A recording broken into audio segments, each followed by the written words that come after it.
वापस आ जाते हैं। जब वो हस्तिनापुर वापस आ जाते हैं तो उसके बाद वो भगवान श्री कृष्ण की प्रेममय सेवा में स्थिर हो जाते हैं। विदुर ने मैत्री से कुछ प्रश्न, फिर वो जो प्रश्न कर रहे होते हैं ना भगवान के बारे में, मैत्री मुनि से वो बंद कर दिए थे उन्होंने प्रश्न पूछना। उसके बाद क्या हुआ कि विदुर ने देखा कि जब उन्होंने देखा कि विदुर राजमहल लौट आए तो महाराज युधिष्ठिर, उनके छोटे भाई धृतराष्ट्र, सात्यकी, संजय, कृपाचार्य, कुंती, गांधारी, द्रौपदी, सुभद्रा, उत्तरा, कृपी, कौरवों की अन्य पत्नियां तथा अपने अपने बच्चों के साथ स्त्री समेत सारे निवासी सभी अत्यंत हर्षित होकर तेजी से उनकी ओर बढ़े। किसकी ओर बढ़े? विदुर की ओर। यस। ऐसा प्रतीत हुआ मानो उन्होंने दीर्घकाल के बाद फिर से अपनी चेतना प्राप्त की हो। तो तो हमने सबके बारे में पढ़ा था। गांधारी कौन थी, है ना? पढ़ा था ना हमने डिटेल में। उसके बाद जितने भी करेक्टर यहाँ पे बताए जा रहे हैं सबके बारे में। प्रथा मतलब कुंती महारानी, ठीक है। और हमने द्रौपदी के बारे में भी पढ़ा। मैंने बोला था कुछ नोट्स बनाने के लिए भी इनके, क्या कि आपको याद रहे, ठीक है। इस तरह से हमने सबके, सुभद्रा महारानी के बारे में पढ़ा था। और आगे चलते हैं। तो मतलब कौन कौन क्या क्या था हमने सब पढ़ा था। और पांचों पांडव की उत्पत्ति कैसे हुई, कौन आया, कैसे हुई, इंद्र और द्रौपदी किसके अवतार थी? इंद्र पत्नी सची देवी की अंश अवतार है, ठीक है। और इस तरह से हमने पांचों पांडवों के बारे में भी पढ़ा था कि वो किस किस के अंश अवतार है ना। तो कर्ण जो है सूर्य के अवतार थे। और उसके बाद युधिष्ठिर महाराज जो है धर्मराज। हाँ, धर्मराज। और वायुपुत्र कौन है? भीम। इंद्र के अंश कौन है? अर्जुन। और नकुल और सहदेव किसके अंश है? Yes, good. ऐसे याद रहेगा आपको, ठीक है। और एक चीज और पूछती हूँ आपसे। सुभद्रा महारानी के पुत्र का नाम बताइए।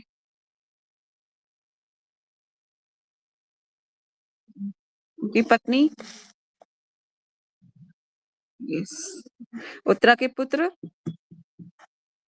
ये ये पूरी लिनेज है, मतलब याद रखनी पड़ेगी। अब आपको स्टोरी में कभी भी नहीं भूलोगे तो हर चीज समझ में आती रहेगी। यहाँ तक कि भगवत गीता बहुत आसान हो जाएगी, फिर भागवतम भी इजी हो जाएगा, ठीक है। आने वाले और चीजें टिपिकल होती जाएंगी, पर आपको अगर याद रखोगे तो सब रहेगा। तो सूत गोस्वामी ही अभी इसको कंटिन्यू कर रहे हैं।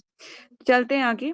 तो वे सब प्रसन्नता पूर्वक उनके निकट गए, मानो उनके शरीरों में फिर से प्राण का संचार हुआ हो। उन्होंने एक दूसरे को प्रणाम किया और गले मिलते हुए एक दूसरे का स्वागत किया। तात्पर्य, जगत गुरु श्रील प्रभुपाद जी की जय। चेतना के अभाव में शरीर के अंग निष्क्रिय रहते हैं, लेकिन जब चेतना वापस आती है तो अंग तथा इंद्रिय सक्रिय हो उठती हैं और जीव हर्षित हो उठता है। कौरव परिवार के लिए विदुर इतने प्रिय थे कि राजमहल में उनकी अनुपस्थिति की तुलना निष्क्रियता से की गई है। सभी लोग उनके तीव्र वियोग का अनुभव कर रहे थे, अतएव राजमहल में उनका वापस आना सभी के लिए आनंददायक था, ठीक है। तो वो वापस आ गए राजमहल में। तो ये अभी वार्ता बहुत सुंदर चलेगी आगे चैप्टर्स में। नेक्स्ट श्लोक का पढ़ोगे जयश्री?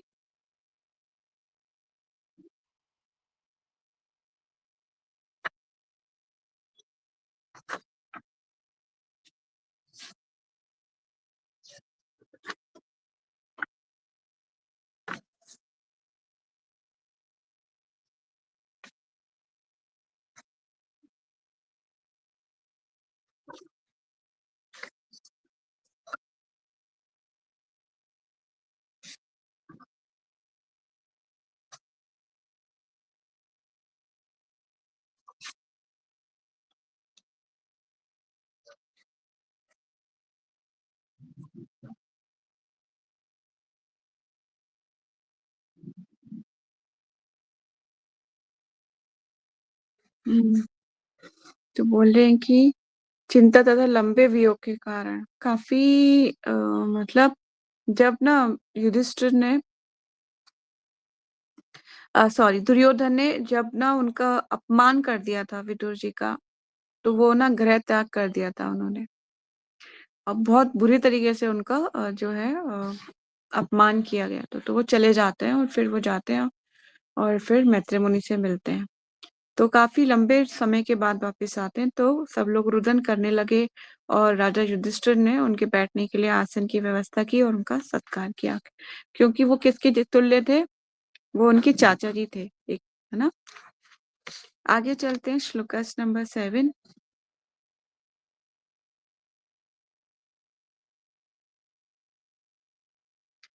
तं भुक्तवन्तः विश्वातनं विश्वातनम् आसीन सुखम् आसने प्रक्ष्यवन्तः राजा प्रहा तेषां च क्षणवन्ताम्। तो बोल रहे हैं शब्दार्थ, तम उनको, विदुर को, भक्तु अनुवंतम, ठीक से भोजन कराकर, विश्वंतम तथा विश्राम करा के, आसीनम बिठाकर, सुखम आसने सुख आसन पर, प्राश्रय अवनंतः स्वाभाविक रूप से अत्यंत भद्र तथा विनीत राजा राजा युधिष्ठिर ने प्राह बोलना प्रारंभ किया, तेषां च तथा उनके द्वारा श्रवणंताम सुना जाकर।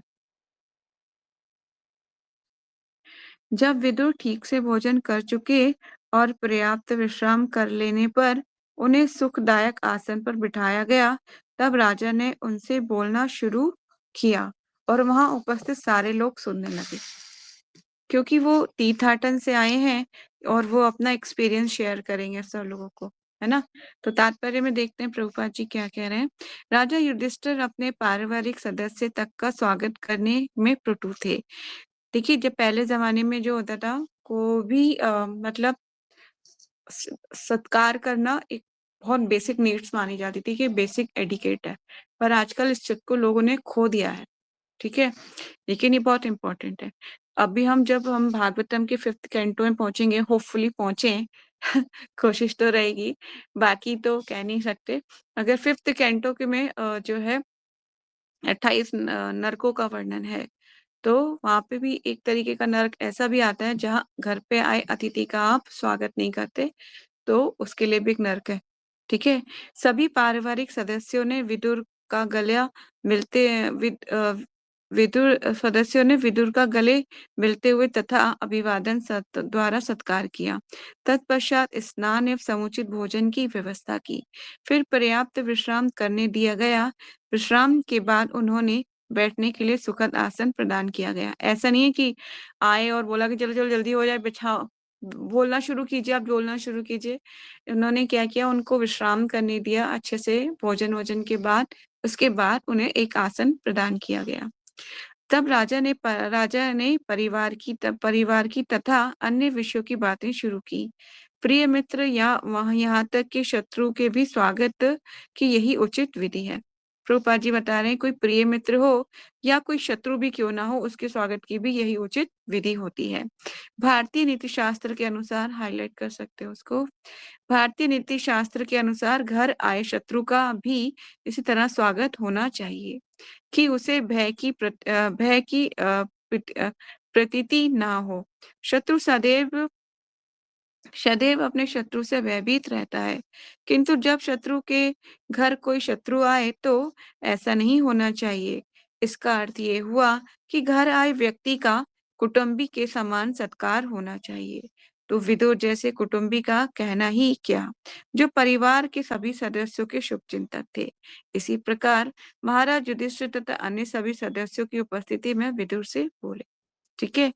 तो ये लाइन हाईलाइट कर लेनी चाहिए आपको। कहाँ तक चाहिए, है ना? यहाँ तक आपको उसको हाईलाइट करना है। मतलब हमें घर आए परिवार का, चाहे वो दुश्मन ही क्यों ना हो, उसका भी सत्कार उचित रीति से करना चाहिए। ये एक एटिकेट है। ठीक है? नेक्स्ट श्लोकास जो है इसका तात्पर्य बड़ा है। जयश्री, इसको मैं अभी कर लेती हूँ। ठीक है? नेक्स्ट आप करना। अब यहाँ पे युधिष्ठिर महाराज कुछ बोल रहे हैं। किससे बोल रहे हैं? विदुर जी से बोलेंगे। युधिष्ठिरुवाच अपि समर्थनां युष्मतः पक्षः छायासमधितान् विषिगणात् विष अग्नि आदे मोचिता यत स मृतका। युधिष्ठिर उवाच महाराज युधिष्ठिर ने कहा अपि क्या समर्थ आपको स्मरण है ना हमको युष्मतः आपसे पक्षियों के पंख सदृश हमारे प्रति पक्षपात छाया संरक्षण समेधि तान आपके द्वारा पाले गए हम सबों द्वारा विपत गणात विभिन्न प्रकार की विपत्तियों से विष तथा शासन द्वारा अग्निकांड आदि से मोचिता छुटकारा दिलाया। यत आपने जो किया सा सहित मृतिका हमारी माता।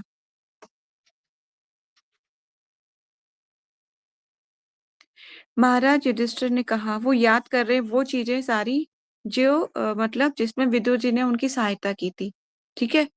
तो बोल रहे हैं महाराज युधिष्ठिर ने कहा हे चाचा क्या आपको याद है कि आपने किस तरह सदा हमारी माता तथा हम सबकी सब प्रकार से विपत्तियों से रक्षा की है। आपके पक्षपात ने पक्षियों के पंख के समान हमें विष पान तथा अग्निदाह से बचाया है। ठीक है। तो इस तरह से उनकी अनेक प्रकार जो है विदुर जी ने उनको बचाया था। आगे चलते हैं तात्पर्य में। जगत गुरु शिला प्रभुपाद जी की जय। अल्प आयु में ही पांडवों की मृत्यु हो जाने से अल्प आयु में ही पांडु की मृत्यु हो जाने से उनके छोटे छोटे पुत्र तथा विधवा स्त्री परिवार के ज्येष्ठ सदस्यों द्वारा विशेष रूप से भीमदेव तथा महाराज विदुर द्वारा संरक्षण प्राप्त करते रहे। सॉरी भीष्म देव द्वारा तथा महात्मा विदुर द्वारा संरक्षण प्राप्त करते रहे। मतलब इन दोनों ने विशेष तौर पर उनकी सहायता की थी। ठीक है। पांडवों की राजनीतिक स्थिति के कारण विदुर उनका थोड़ा बहुत पक्षपात करते रहते थे। यद्यपि धृतराष्ट्र भी महाराज पांडु के छोटे छोटे बालकों के प्रति समान रूप से सचेष्ट रहते थे, लेकिन वे उन षड्यंत्रकारी दलों में से एक थे जो पांडु के वंशजों का नामो निशान मिटा देना चाहते थे और उनके स्थान पर अपने पुत्रों को राज्य का शासन बनाना चाहते थे। महाराज विदुर धृतराष्ट्र तथा उनके दल के इस षड्यंत्र को समझते थे। अतः वे अपने बड़े भाई धृतराष्ट्र के आज्ञाकारी सेवक होते हुए भी उन्हें उनकी ये राजकीय महत्वाकांक्षा जो अपने पुत्रों के निमित्त थी पसंद नहीं थी। अतः वे पांडवों एवं उनकी विधवा माता की सुरक्षा के प्रति अत्यधिक सावधान रहते थे। इस प्रकार कह सकते हैं कि वे पांडवों के पक्षपाती थे और उन्हें धृतराष्ट्र के पुत्रों से अधिक चाहते थे। यद्यपि सामान्य दृष्टि से वे दोनों ही उन्हें प्रिय थे। वे अपने भतीजों के दोनों दलों के प्रति इस तरह समान वत्सल थे। फिर भी वे अपने चचेरे भाइयों के प्रति षड्यंत्र करने की नीति के लिए वे दुर्योधन को सदैव प्रताड़ित करते रहते थे।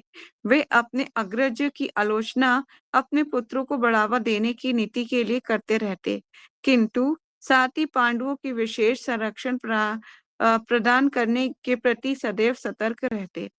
महाराज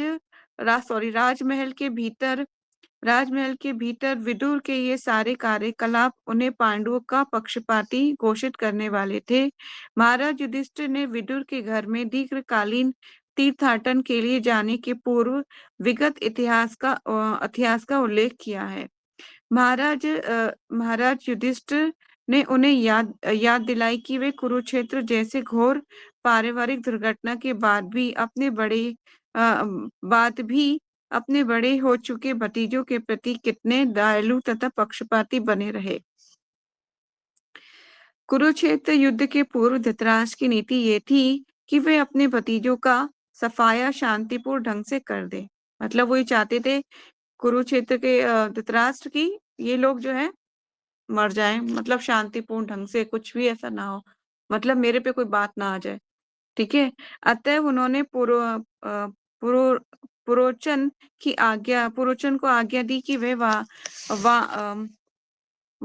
वर्णावत में एक महल निर्मित करे और जब ये महल बनकर तैयार हो तो हो गया तो धृतराष्ट्र ने इच्छा व्यक्त की कि उसके भाई का परिवार वहां कुछ काल तक रहे।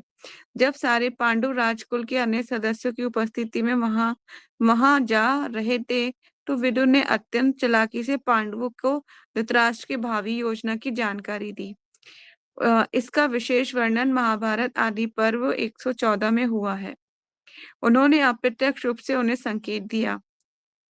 ये लक्षागृह की बात हो रही है। लक्षागृह में जलाया गया था ना, लाख का बना हुआ था, वो अग्नि के द्वारा उन्हें जलाने की योजना थी, जिसमें धृतराष्ट्र भी सहमत थे दुर्योधन की षड्यंत्रकारी नीति पर। ठीक है। तो अब ये बात विदुर को पता चली, तो वो पांडवों की सहायता करना चाहते थे। तो लेकिन वो भी वहां खड़े हुए थे, और जो है मतलब दुर्योधन का मतलब एक सेवक भी वहीं खड़ा हुआ था, पर लेकिन वो उनको इनडायरेक्टली मलिच भाषा में इंडिकेट करते हैं कि यहाँ पर लक्षागृह है ये, और यहाँ पे सब जल के मर जाएंगे। तो वो कह रहे हैं कि उन्हें संकेत किया कैसे, ऐसी भाषा बोली, ऐसा अस्त्र जो इस्पात या किसी अन्य धातु का ना बना हो, तो वह इतना तेज हो सकता है कि शत्रु का वध कर दे, किंतु जो ये जानता है कि वह कभी नहीं मारा जाता। कहने का तात्पर्य ये था कि उन्होंने संकेत कर दिया कि पांडवों को वर्णावत इसीलिए भेजा जा रहा है कि उनका वध किया जा सके। इस तरह उन्होंने युधिष्ठिर को सचेत किया कि वे अपने नए आवास महल में अत्यंत सतर्क रहें। ठीक है। तो फिर वहां लक्षागृह में फिर क्या होता है कि वो एक मतलब अंडरग्राउंड ना एक खुदवाते हैं, एक गुफा टाइप की, और उससे वो दूसरी साइड से वो निकल जाते हैं सारे के सारे पांचों पांडव। और ना फिर जो वहां के सेवक होते हैं वही जल के मर जाते हैं, क्योंकि उन्होंने मदिरा पान कर ली थी बहुत ज्यादा। ठीक है। तो लेकिन जो है कौरव उन पार्टियों को लगता है कि पांचों पांडव जल के मर गए, तो वो मतलब वो बनाते हैं, मतलब खुशी मना रहे होते हैं। फिर उनको सूचना मिलती है कि वो सब बच गए। तो कहने का मतलब ये कि ऐसे षड्यंत्रकारी थे वो लोग। उन्होंने अग्नि का भी संकेत किया कि कहा कि अग्नि आत्मा का दहन नहीं कर सकती, लेकिन भौतिक शरीर को विनष्ट कर सकती है, किंतु जो आत्मा की रक्षा करता है वही जीवित रह सकता है। महाराज युधिष्ठिर तथा विदुर के ऐसे वार्तालाप को कुंती नहीं समझ पाई। अतः जब उन्होंने अपने पुत्र से इस वार्तालाप का भावार्थ जानना चाहा, तो युधिष्ठिर ने उत्तर दिया कि विदुर की बातों से लग रहा है कि हम लोग जहाँ रहने जा रहे हैं उस भवन में अग्नि लगने का संकेत है।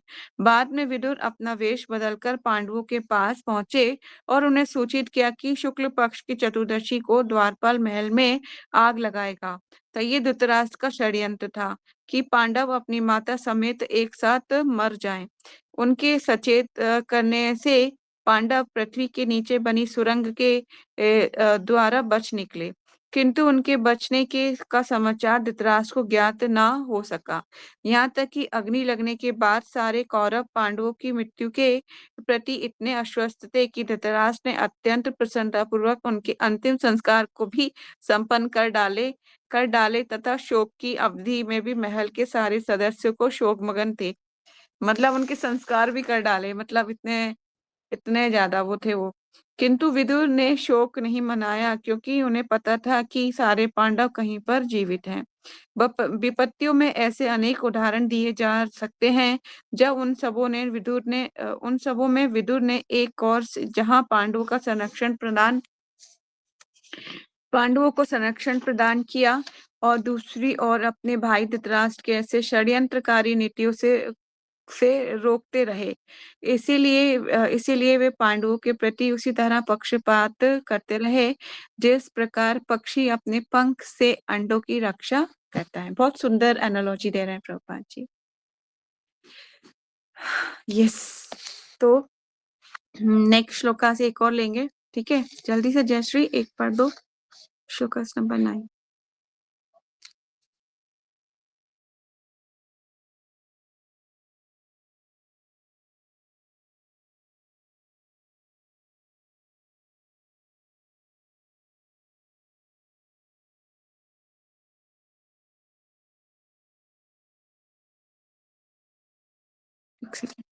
जयश्री फिर ऐसा करते हैं, आज इतना ही पढ़ ले, बाकी कल कंटिन्यू करें।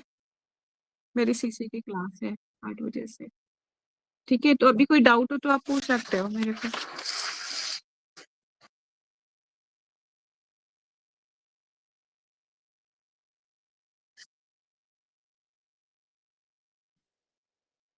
हुँ।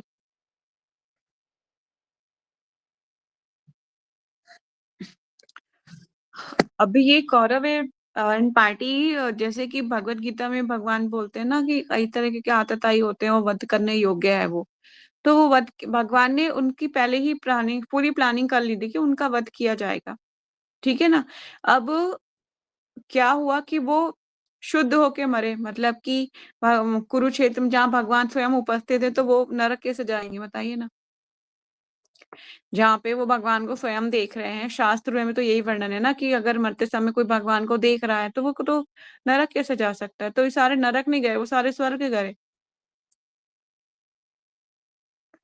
और उनके किए का सज़ा उनको यहीं मिल गई थी। भगवान ने इसीलिए उनको यहाँ पे मरवाया, ठीक है ना? ताकि वो जो है शुद्ध होके और भगवान तो स्वयं सामने खड़े हैं। जैसे भीष्म देव के सामने भगवान स्वयं खड़े थे ना, इस तरह से ये सारे जो मर रहे थे, क्या उनके सामने भगवान नहीं थे? रथ पर सवार थे ना भगवान अर्जुन के। वो जो भी मर रहा था भगवान को देख तो रहा था। तो इसलिए सब ये स्वर्ग ही गए थे, सब के सब।